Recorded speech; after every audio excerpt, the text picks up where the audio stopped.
નમસ્તે, good evening. આજે આપણે દિવસ 12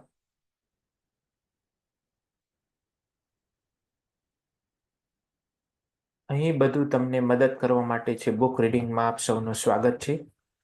આપણે chapter number 4 balancing the masculine and feminine, પુરુષ અને સ્ત્રી ઉર્જાનું સંતુલન ચેપ્ટર વાંચી રહ્યા છે, જેમાં આપણે લાસ્ટ વિડીયોમાં આપણે સમજ્યા કે સ્ત્રી ઉર્જાના લક્ષણો કેવા હોય છે, એ સંતુલિત અવસ્થામાં કેવા લક્ષણો સાથે ભરપૂર હોય છે અને અસંતુલિત હોય ત્યારે જીવનમાં શું થાય છે એના વિશે આપણે સમજ્યા.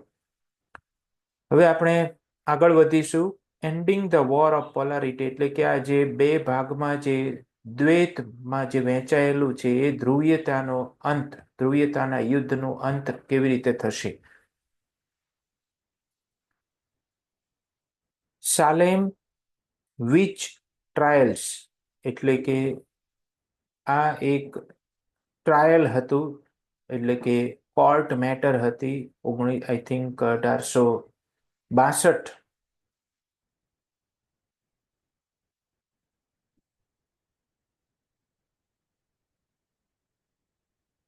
સોરી 1692 થી 1693 માં આ ટ્રાયલ કોર્ટ ચાલેલી હોલોકોસ્ટ.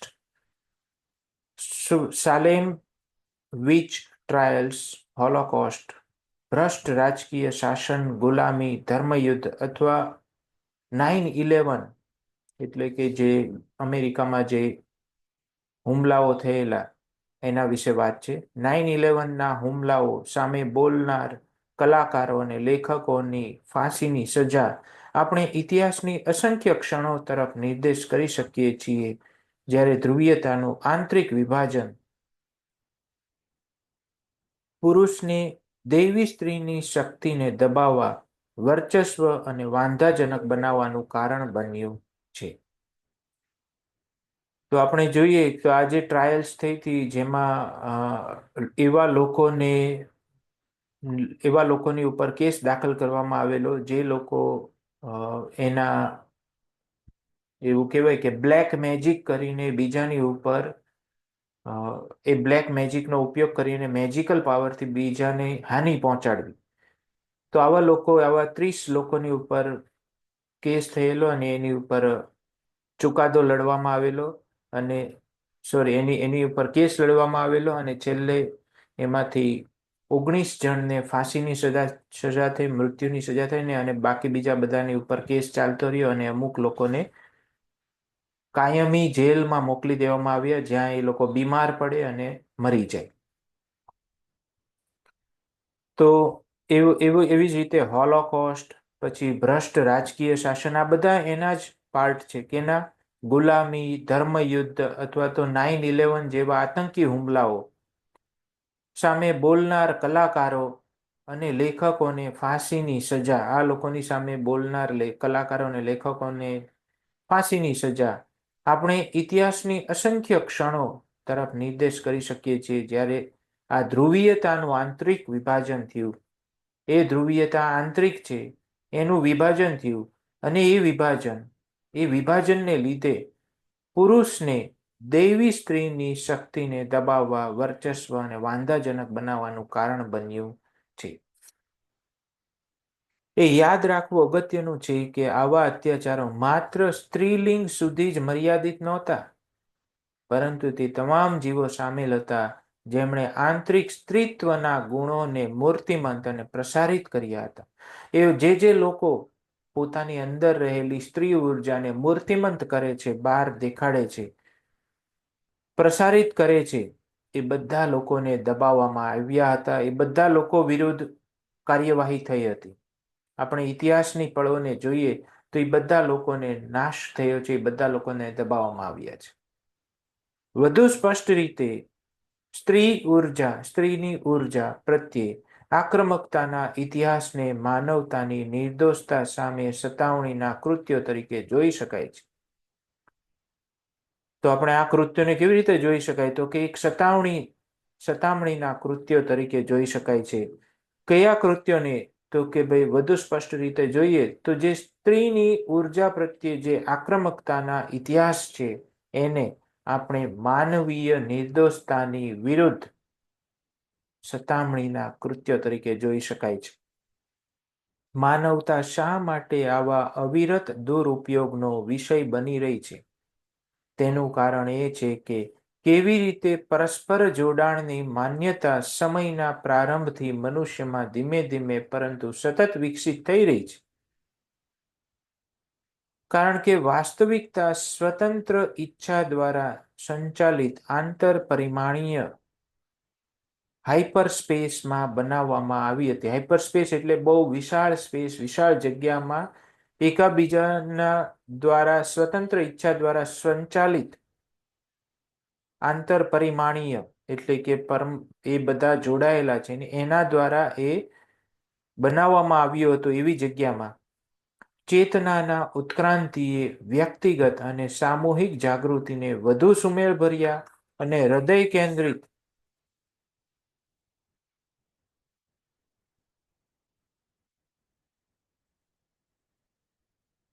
કેન્દ્રિત વાસ્તવિકતા તરફ લઈ જવાના માર્ગ તરીકે કેટલાક ક્રૂર ઉદાહરણો વ્યક્ત કર્યા છે અને બચી ગયા છે.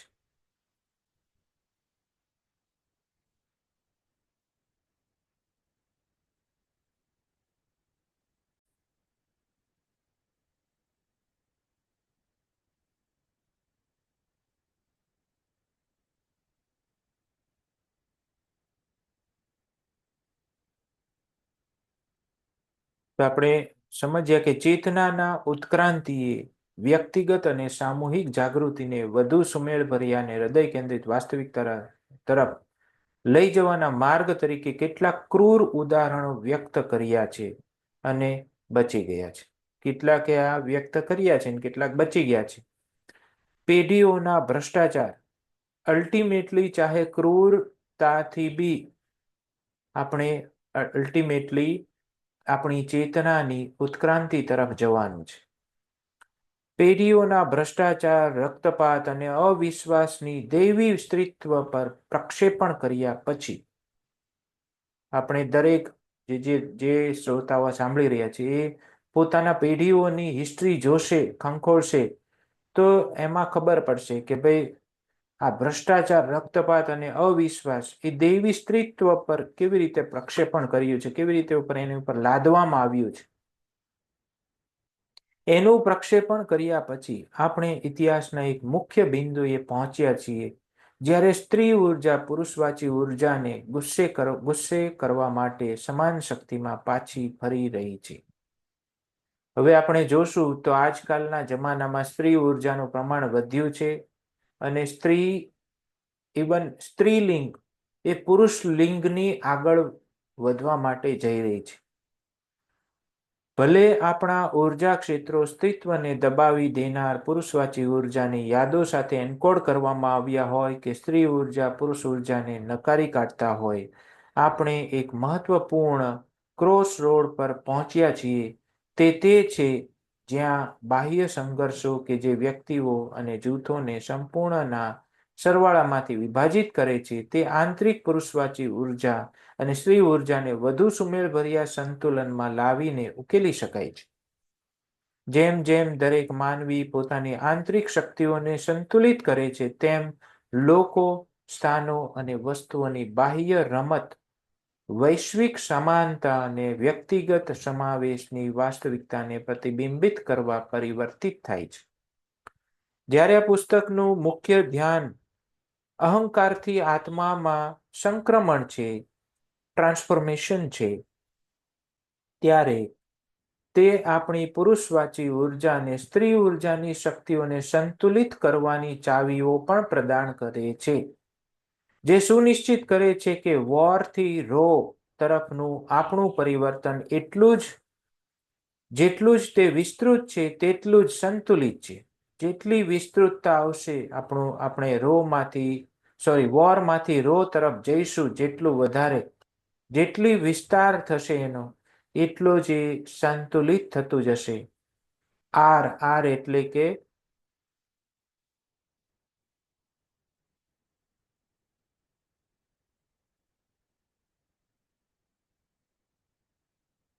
એક્સેપ્ટન્સ,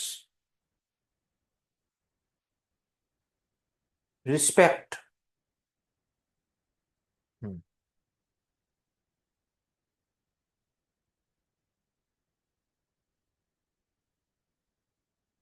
આર એટલે awareness plus resolution is equal to expansion. R ના સમીકરણનો ઉપયોગ કરીને awareness plus resolution is equal to expansion એટલે કે વિસ્તૃતતા. આર ના સમીકરણનો ઉપયોગ કરીને પ્રથમ પગલું હંમેશા જાગૃતિ છે એટલે કે અવેરનેસ છે. આંતરિક પુરુષવાચી ઉર્જા અને સ્ત્રી ઉર્જાની ભૂમિકાઓ વિશે વધુ વાકેફ થવાથી આપણે વધુ ઉર્જાસભર સંવાદિતા તરફ આગળનું પગલું ભરી શકીએ છીએ. આમ કરવા માટે આંતરિક પુરુષવાચી ઉર્જા અને સ્ત્રી ઉર્જા એક સાથે ઠરાવમાં આવવું જોઈએ, જેથી આપણા સર્વોચ્ચ વિસ્તરણનું ભાગ્ય ઉગશે. પુરુષવાચી ઉર્જા સ્ત્રોત ઉર્જાના નિર્ધારણ, ફોકસ અને ડ્રાઈવ તરીકે કાર્ય કરતી હોવાથી તે ઉચ્ચ કંપનશીલ વાસ્તવિકતાઓ સાથે સંરેખિત સશક્ત પસંદગીઓ કરવાની ક્ષમતા ધરાવે છે. એકવાર આવી આંતરદ્રષ્ટિ પ્રાપ્ત થઈ જાય, આવું થવા માટે તે આંતરિક સ્ત્રી ઉર્જાની ગ્રહણ શક્તિ, સર્જનાત્મકતા અને સંવર્ધન વિસ્તરણ છે, જે પુરુષોને વધુ હૃદય કેન્દ્રિત પસંદગીઓમાં પ્રેરિત કરવા માટે જરૂરી જ્ઞાન પ્રાપ્ત કરનાર બને છે. એટલે કે સ્ત્રી ઉર્જા વગર પુરુષ ઉર્જા પોતાનું ફોકસ, પોતાનું ડ્રાઈવ, પોતાની નિશ્ચય ક્ષમતા, નિર્ધારણ એને પામી શકતું નથી. એટલે કે ઉચ્ચ ફ્રીક્વન્સી વાળી વાસ્તવિકતામાં માટે જે જ્ઞાનની જરૂર છે એ જ્ઞાન પ્રાપ્ત કરી શકતું નથી, આંતરદ્રષ્ટિ કેળવી શકતું નથી. એટલે બંને સંતુલિત હશે ત્યારે પુરુષવાચી ઉર્જા પોતાની અંદર રહેલી ક્ષમતાઓને પારખી શકે છે, ઓળખી શકે છે. ઉદાહરણ તરીકે આ પુસ્તકનો ઉપયોગ કરીને તે પુરુષવાચી ઉર્જા છે જે દરેક પૃષ્ઠને વાંચવાના અને શાણપણના દરેક મોતીનું અન્વેષણ કરવાના લક્ષ્ય તરફ ધ્યાન કેન્દ્રિત કરે છે, પરંતુ તે સ્ત્રીની ગ્રહણ શક્તિ છે જે પુરુષ માટે દરેક આંતરદ્રષ્ટિને શોષી લે છે.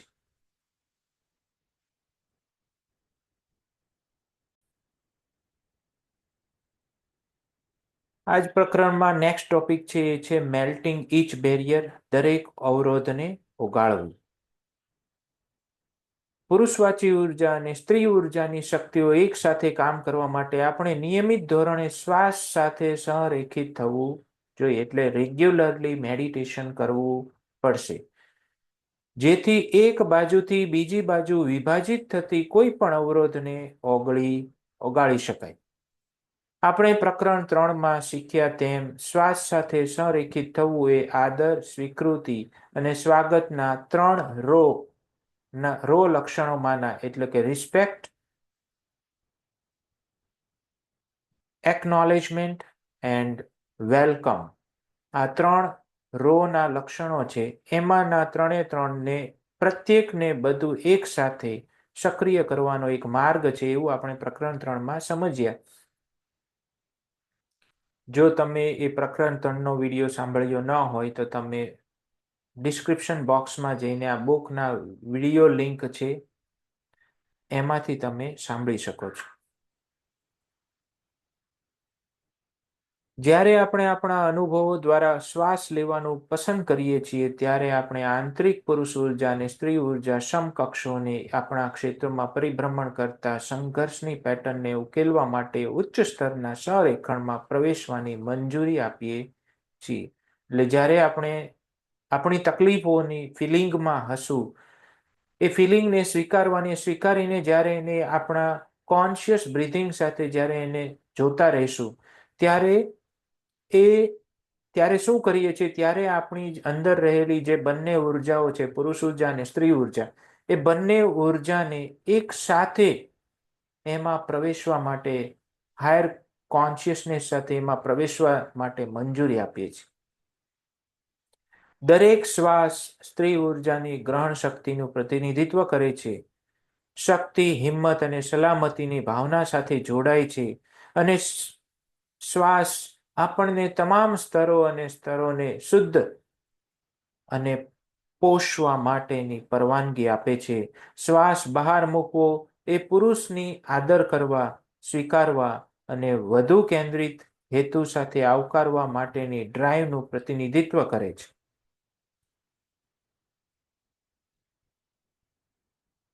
તો શ્વાસ લેવો અને શ્વાસ છોડવો એ બંને વસ્તુ અલગ અલગ વસ્તુ કરે છે. શ્વાસ જ્યારે લઈએ ત્યારે આપણી અંદર રહેલા બધા સ્તરો અને પળો શુદ્ધ થાય છે અને એને પોષણ મળે છે. પરંતુ જ્યારે શ્વાસ બહાર નીકળે છે ત્યારે એ પુરુષવાચી ઉર્જાને આદર કરવા, સ્વીકારવા અને વધુ કેન્દ્રિત હેતુ સાથે આવકારવા માટેની ડ્રાઈવનું પ્રતિનિધિત્વ કરે છે. જો વ્યસ્ત દિવસ દરમિયાન આપણે ક્ષણિક શ્વાસ લેવા માટે વિરામ લેવા માટે માત્ર સમયના ખિસ્સા શોધી શકીએ છીએ, તો પણ તે શ્વાસની શક્તિ તરફ ધ્યાન કેન્દ્રિત કરવાની આપણી ઈચ્છા છે, જે આત્માની ઉત્ક્રાંતિ માટે સેવનના દરેક પાસાને ઓગાળી દે છે.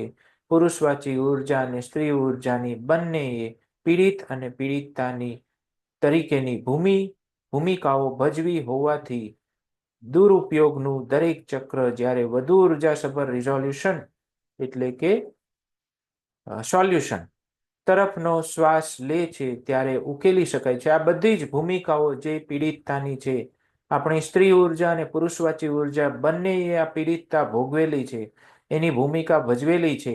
તો એનું દુરુપયોગનું દરેક ચક્ર આમાં ઉકેલી શકાય છે. આવું કરવાથી, શ્વાસ લેવાથી. કેવા શ્વાસ? કોન્શિયસલી, જાગૃત રીતે શ્વાસ લેવાથી. નોંધ લો કે જ્યારે વિશ્વમાં આપણી આંતરિક ધ્રુવીયતાના સંઘર્ષો ઘડવામાં આવે છે ત્યારે આપણી જાતનું પુરુષવાચી ઉર્જા પાસું આપણા શ્વાસની ચેતનાને ત્યજી દીધા વિના સ્ત્રી ઉર્જાને દબાવી પ્રભુત્વ અથવા વાંધાજનક બનાવી શકાતું નથી. તો આપણે નોંધ લેવાની છે કે આ વિશ્વમાં જ્યારે આપણી અંદર આંતરિક ધ્રુવીયતા એટલે કે બે પોલ, બે બાજુ રચવામાં આવી, એનો સંઘર્ષ રચવામાં આવ્યો, જોડવામાં આવ્યો, ઘડવામાં આવ્યો, ત્યારે બે બાજુ તો કે ભાઈ ઊંચું નીચું, અમીર ગરીબ, સફળ અસફળ, તો આવું બધું જ્યારે આપણી અંદર ઘડવામાં આવ્યું, સારું નરસું, આ બધું ઘડવામાં આવ્યું આપણી અંદર આંતરિક રીતે. આ બધાની અંદર આ બધું પડેલું છે. આ સારી ફિલિંગ, આ ખરાબ ફિલિંગ, આપણે ફિલિંગને પણ બાંટી રહ્યા છીએ. તો એ જ્યારે ઘડવામાં આવ્યું, ધ્રુવીયતા, પોલારિટી, બે બાજુ ઘડવામાં આવી, ત્યારે આપણી અંદર રહેલી જે પુરુષવાચી ઉર્જા છે એ શ્વાસની ચેતનાને છોડી દીધા વગર આ કરી શકતું નથી. શું કરી શકતું નથી? તો કે ભાઈ અંદર રહેલી સ્ત્રી ઉર્જાને દબાવી શકતું નથી, એની ઉપર પ્રભુત્વ જમાવી શકતું નથી, એને વાંધાજનક બનાવી શકતું નથી. પુરુષવાચી ઉર્જા સ્ત્રી ઉર્જાને ક્યારે ડોમિનેટ કરે છે? જ્યારે એ શ્વાસને કોન્શિયસલી ચેતના સાથે લેતો નથી ને ત્યારે જ એ કરી શકે છે.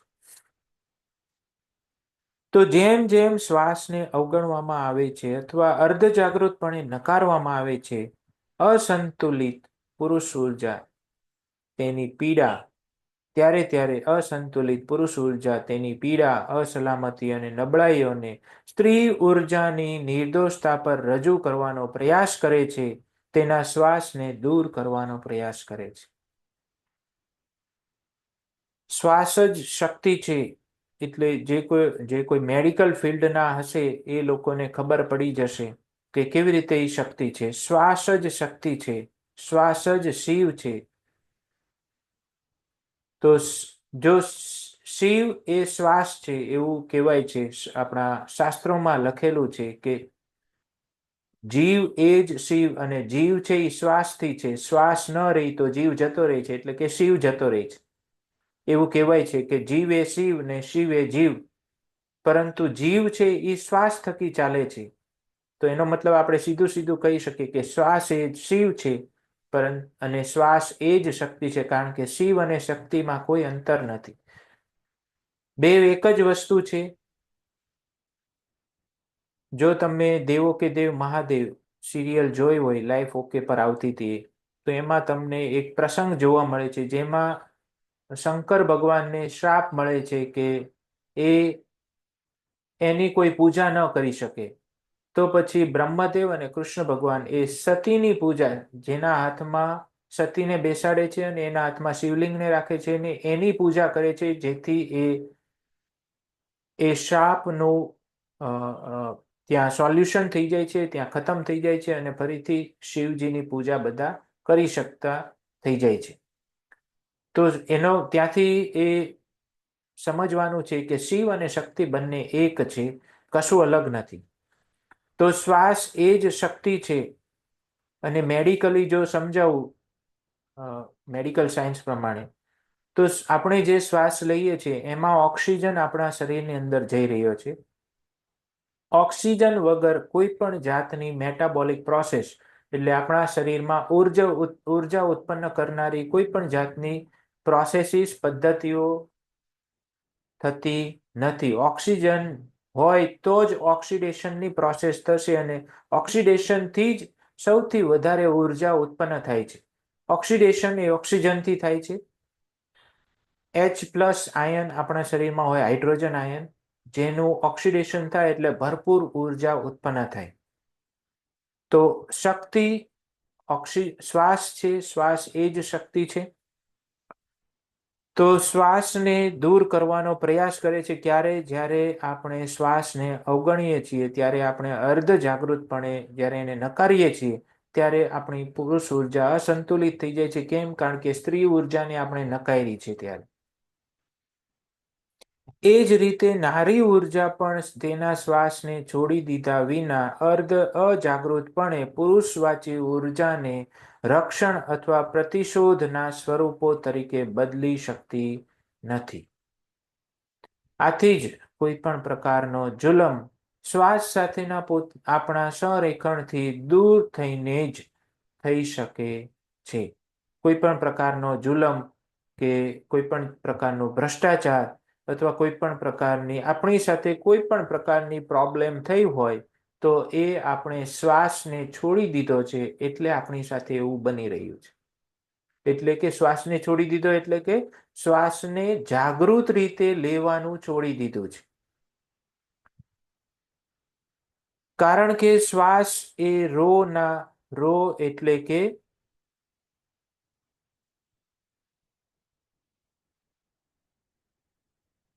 રિસ્પેક્ટ, એકનોલેજમેન્ટ અને વેલકમ, એટલે કે આદર, સ્વીકૃતિ અને સ્વાગત, એ 3 ના લક્ષણો વાળું રો ના તમામ લક્ષણોની મૂર્ત અભિવ્યક્તિ છે એ છે શ્વાસ, એવું આપણે ચેપ્ટર નંબર 3 માંથી સમજ્યા. શ્વાસથી આપણું અલગ થવું અહંકારનું આંતરિક યુદ્ધ બનાવે છે, જે ફક્ત આત્માના વિસ્તરણથી ઉકેલી શકાય છે. અને આ અહંકારનું આંતરિક યુદ્ધ તમારે સમજવું હોય તો તમે આ બુકના શરૂઆતથી તમે સાંભળજો, જેની ડિસ્ક્રિપ્શનમાં લિંક તમને મળી જશે. દરેક વિડીયો 1 by 1 day 1 થી ચાલુ કરશો એટલે તમને સમજાશે કે આ આંતરિક યુદ્ધ અહંકારનું શું છે, વોરને કેવી રીતે રોમાં ફેરવવું, એ પણ તમને સમજાતું જશે.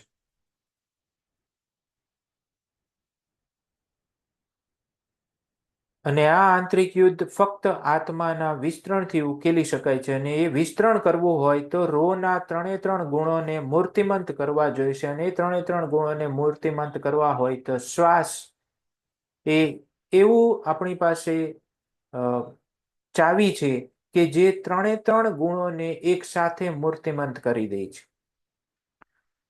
દરેક વખતે જ્યારે આપણે આપણા શ્વાસને કેન્દ્રીય બિંદુ બનવાની મંજૂરી આપીએ છીએ, ત્યારે આપણે દુરુપયોગના આ કર્મચક્રમાંથી માત્ર આપણા પોતાના આંતરિક અનુભવના સમાધાન માટે જ નહીં, પરંતુ સમગ્રના વિસ્તરણ માટે દૂર જઈએ છીએ. શું આપણે વધુ વિસ્તૃત દ્રષ્ટિકોણમાં આપણા માર્ગનો આદર કરવા, સ્વીકારવા અને આવકારવામાં સક્ષમ છીએ? અથવા આપણી જાતને ચિંતાજનક અપેક્ષા અને પુનરાવર્તિત ધોરણે ખેદ અનુભવી શકીએ છીએ? આપણે દરેક અંતરને દૂર કરવા અને આત્માને ઉભરાવવા માટે, પ્રેરણા આપવા માટે શ્વાસની શક્તિનો ઉપયોગ કરી શકીએ છીએ. તો આ સાથે જ આપણે આજના દિવસને અહીંયા વિરામ આપીએ છીએ. કાલ ફરીથી આપણે આગળના ટોપિક ઉપર વાત કરીશું. ત્યાં સુધી thank you, good bye, take care, love you all.